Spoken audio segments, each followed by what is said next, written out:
Awake Mother, and we're doing a little update for you on our, what we're calling Road to Edinburgh Fringe, as we are taking a show to the Edinburgh Fringe this summer. Woo! Woo! So I'm Minnie, this is Kathleen. It is a 2-woman show, although there is a little bit of potential we might have a ringer. Extra teams. I guess extra team members depend on things like budget and as some of you may know, we're sort of waiting on recovery of my arm about whether I'll be driving this summer and playing guitar this summer, but it's all looking quite good. But we might be a slightly bigger team. But the show is a 2-woman show called You're Not Singing Anymore, and we just wanted to jump in and catch up with you about what happened in our rehearsal today, talk to you about our crowdfunder and chat for our logo, because we've got our kits. We're wearing our football kits. What happened in our rehearsal? We mostly talked about socks. It genuinely, like, we're trying to put together our kit, and it's been really hard trying to find football socks. Modern football socks look a lot more like compression socks. We want more old-fashioned, big turn down on the knee, kind of socks. Like old school socks. And they were actually quite hard to come by. So we did spend, I want to say, a good half an hour looking up bells and socks today. Good times. I saw the script for the first time. Right, you knew the gist of the idea and you'd seen scene 1, right? I don't want people to just be like, this is the very first time. But an idea of what was coming, but this is like the more fleshed out. And it's really cool. I'm very excited. Obviously, it was written by Minnie. I may add an exclamation or two. I think by the time we've started really rehearsing it, it will have a lot more of your voice in it, if you know what I mean. There's a lot of space for that to happen. But yeah, the premise of our script is we obviously want to use the show to share folk songs. That is our cup of tea, that is our forte. But we're using the vehicle or the celebration of like those folk songs that have found their way onto the football terraces. So the story of the script is about a football club called Nowhere FC. And the reason they're called Nowhere is because we want them to also be able to be anywhere, but they are the underdogs. And the story of Nowhere FC kind of holds together the songs that we want to share and the other things that we want to share about, I guess, like memory and rivalry and human connection and things that come with folk music and football.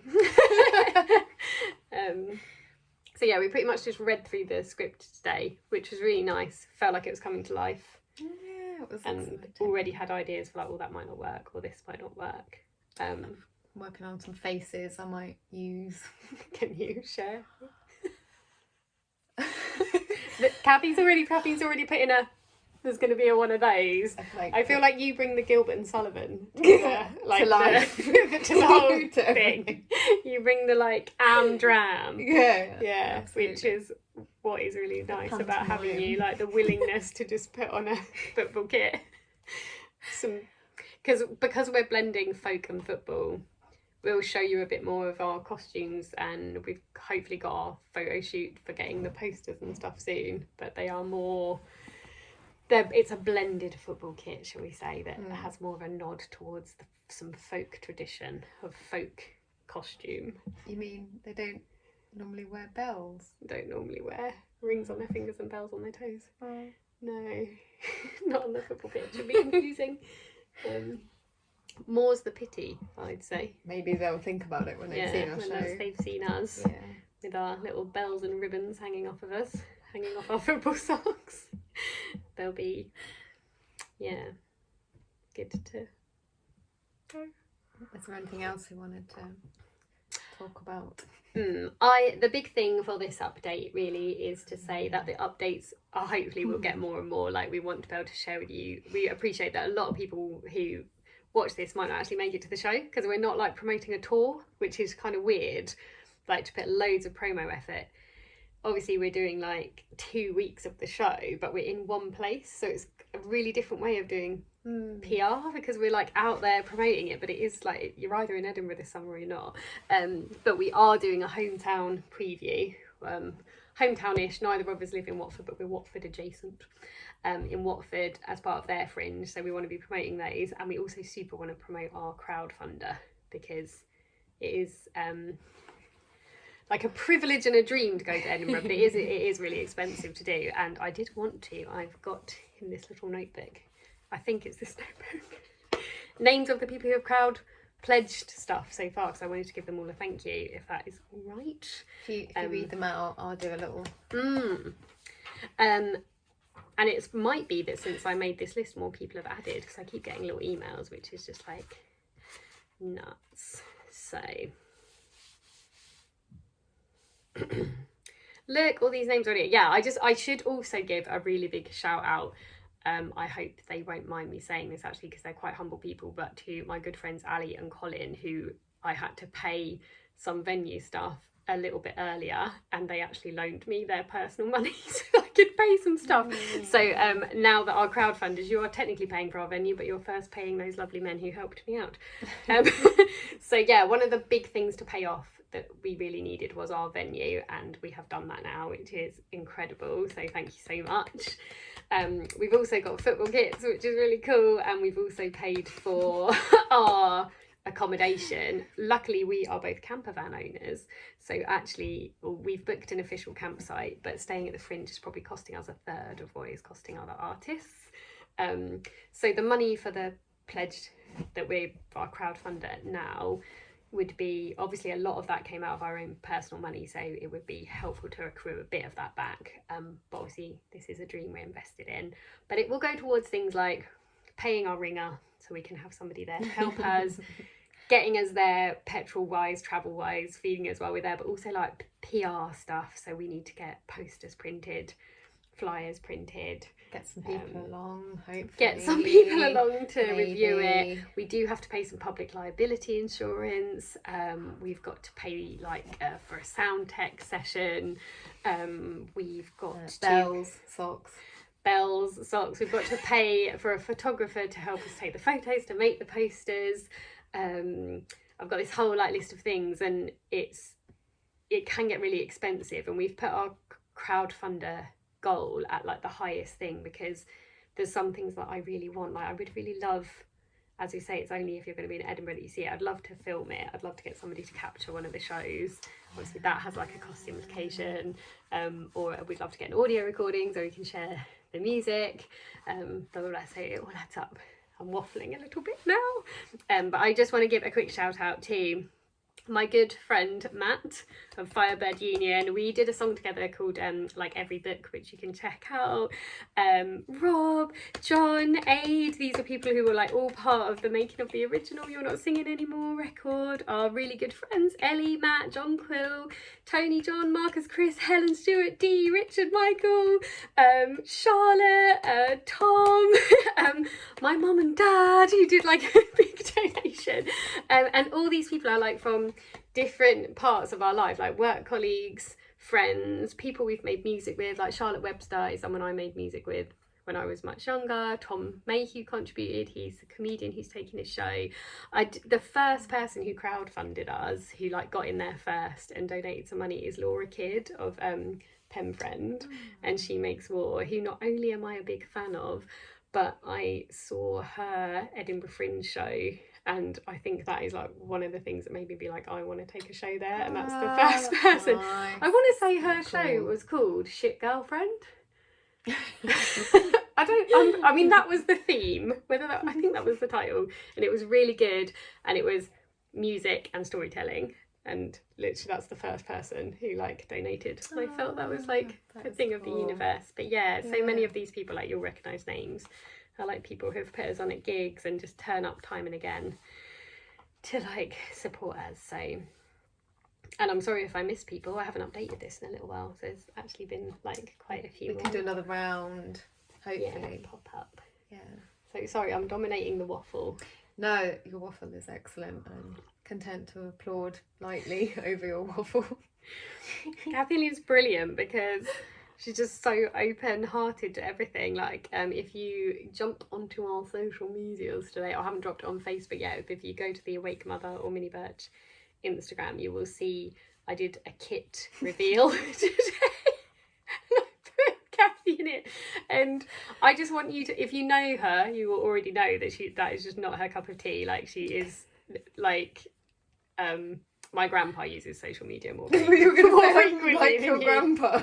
She is like your grandpa. grandpa. But my grandpa uses social media more frequently than you do, I would say.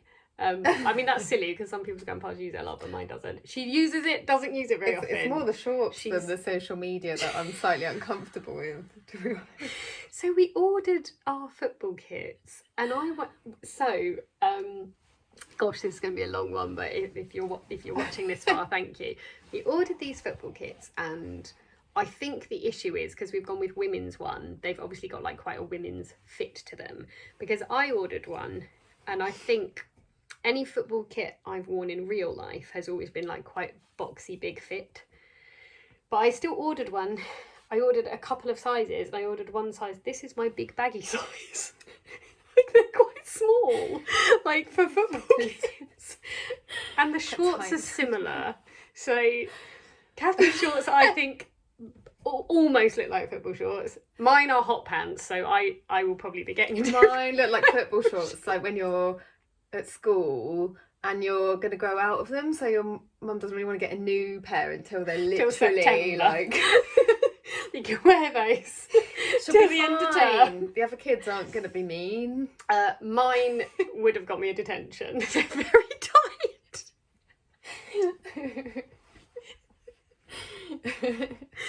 So, yeah. So that's our football kit situation. Is just, yeah, I think we ordered the sizes we wanted, but I think we were thinking that they would come up, but they are very like youth. I think they're like youth fit because they're also quite like there's not much length short, in them, and I'm like 5'4", so like I'm not tall. It's basically like I'm chunky, but I'm not tall, so they don't come down very low. So the football kit was a little bit more I think it's safe to say it was a little bit more saucy than we'd intended it to be. It's a little bit more showy, a little bit more flesh. Yeah, maybe a little bit. Imagined. Could be a whole other show. Could be. But yeah, sorry, I digressed. I've made Kathy do a silly reel on the internet unveiling her kit. So yeah, please do go and have a look. Please ask us any questions you've got about the Fringe. That would be cool, or just anything in general. That would be nice because we want to do these little Road to Edinburgh updates, so it would be cool to have like two-way chat. I have got a whole list of things we're meant to do, so I might make a little video where we run through that and like the bits we've done already that might be useful for people that are going to Edinburgh or take one, because there is like, yeah, there's quite a lot. It's weird when I talk about it, I can't think what it is, but I've got this whole list of like little bits and bobs, and it's times. There was like deadlines for like going on the Fringe website, deadlines for going in print, there's deadlines for like getting your tech stuff through and that kind of stuff. So this is why I'm very relaxed, because I'm just grateful that you're doing everything. I'm just grateful that you're turning up and giving it the old I love a medley. I love a medley me. That does actually happen, I think. Oh, I love a medley me. You had me at I love a medley. We won't waffle too much, but shall we talk? Do we talk through our logo? Should we talk through our logo? Yeah. And then maybe that will be so. Our logo, I will probably put one on the screen when I edit this, because you can't see it properly. But it's kind of a standard football logo that says when the team was established. We've gone with 2025 because although we've been around for a bit longer, this is the first time this show's coming out. And the name of our football club is Nowhere Football Club, which, as I explained earlier, is because it's meant to be a club that represents any kind of underdog team, as if like, oh, you're from nowhere, you're nobody from nowhere kind of feeling. And then we have our little You're Not Singing Anymore, which is the name of our show. Which is nice. Obviously something that you chant at a team that have maybe had the upper hand for a while, and then you make like a great comeback, so they've been kind of singing all game, and then it's like, you're not singing, you're not singing, You're not singing anymore. Because it's all gone a bit downhill. It's a good title. Yeah, it's a good title because we are going to be doing a lot of singing. Yep. I've realised this has got quite long, so we'll probably wrap it up. We will leave you with the question, does anyone know why we settled on blue and green kits for our costume? Because we could have had any colours we wanted. Do we know why? I know why, yeah. And anything else we want to say that I've forgotten? If anyone has any large pairs of shorts they want to donate. Oh, we're really big. I underestimated.